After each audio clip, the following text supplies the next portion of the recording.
As a child, Abah was a shy and studious young boy who tried to focus on his studies, but at the same time had a lot of fun playing outdoors. And so as a child, during the school holidays, we'll play football from morning till night and just go home and eat and come back. And it was the kind of 3-a-side or 5-a-side football where you continue playing until you lose. I played football for, a very long time with some people you might know, including Peter Amangbo, who has just finished being the MD of Zenith Bank. He's my childhood friend, and we played football all day for very many days. Very many other people. So yes, focus on the studies and the work that needs to be done, but also play as much as possible.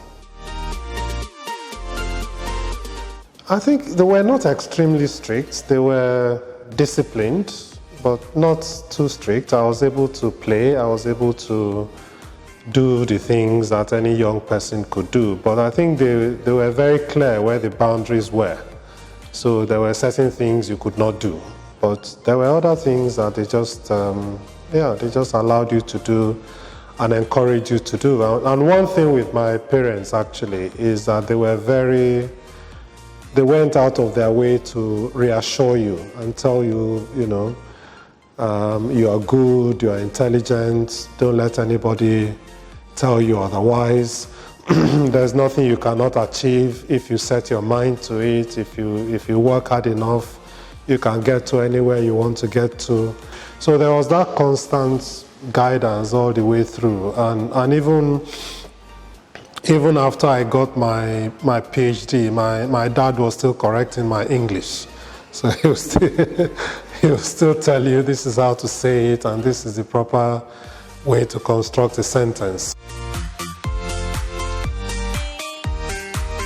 I have 5 sisters, so I wasn't actually allowed in the kitchen until I actually went for my youth service. So it was when I was doing my youth service that I tried to learn how to boil an egg for the first time.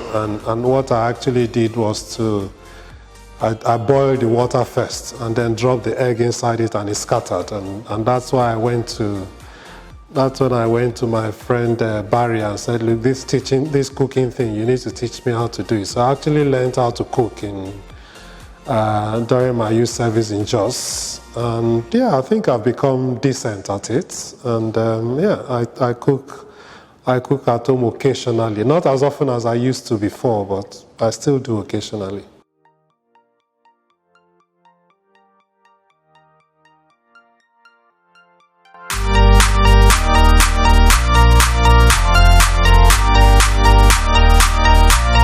Okay, I was running a bureau that had a very low budget, and it was important to get my message across and let people know what government is doing, because one of the responsibilities of my office then was actually to explain government policy to the public, so that the public understands why government is doing certain things. But social media engagement was, if you like, out of necessity, because it was free, it was direct, it was in my own words. I didn't have to edit a press release. I didn't have to fear being misinterpreted by someone. So it was a means to get my story out directly by myself, engage, listen to the pulse of the public, and use that in my work. So that it started off by being a necessity, like I said.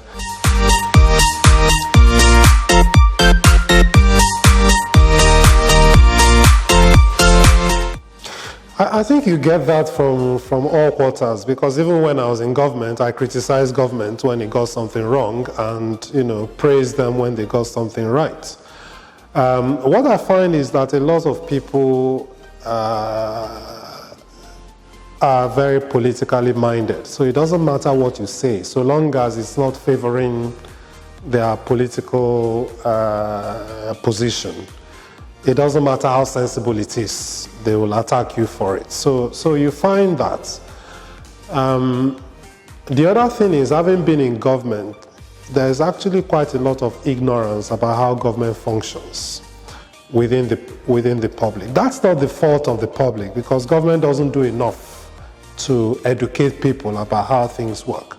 So people come up with an idea in their minds, or a suspicion in their minds, that says this must be why this is happening. And I come out and say, actually, that's not how it happens. That's not the reason why, and that's not what happens. And once you do that, because you haven't allowed them perpetuate a falsehood, you are immediately the enemy.